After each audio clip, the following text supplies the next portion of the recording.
But for me, the Air Force was pretty relaxed, right? I didn't do anything like this. But the Army took me to my mental and my physical breaking point. I can tell you the exact date, place, and time I was when my body and my mind both stopped working because the Army took me there intentionally, on purpose, right? Here's the amazing thing. I haven't come anywhere close to that out here in the civilian world. It's almost as if the Army infantry gave me a big red easy button for the rest of my life. Right? A lot of veterans who are watching this right now will know what I'm talking about. Things just seem easier.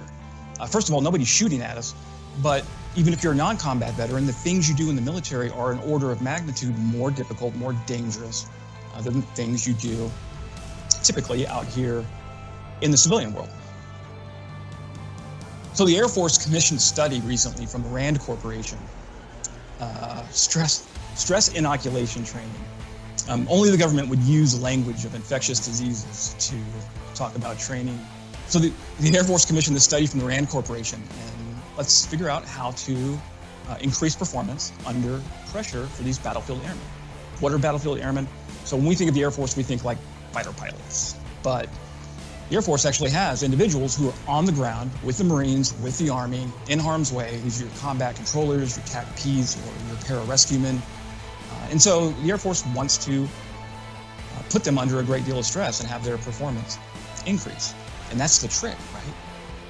Why does the Air Force want to stress out young airmen? Because they want our performance to go up under pressure, not go down.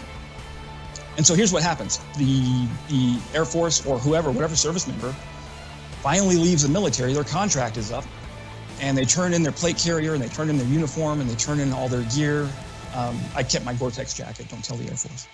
And then they come into TE connectivity, and they can't turn in the conditioning they have in their brains.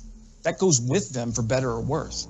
And that includes responding really well to pressure, and in fact, getting better at their job the higher the stress is.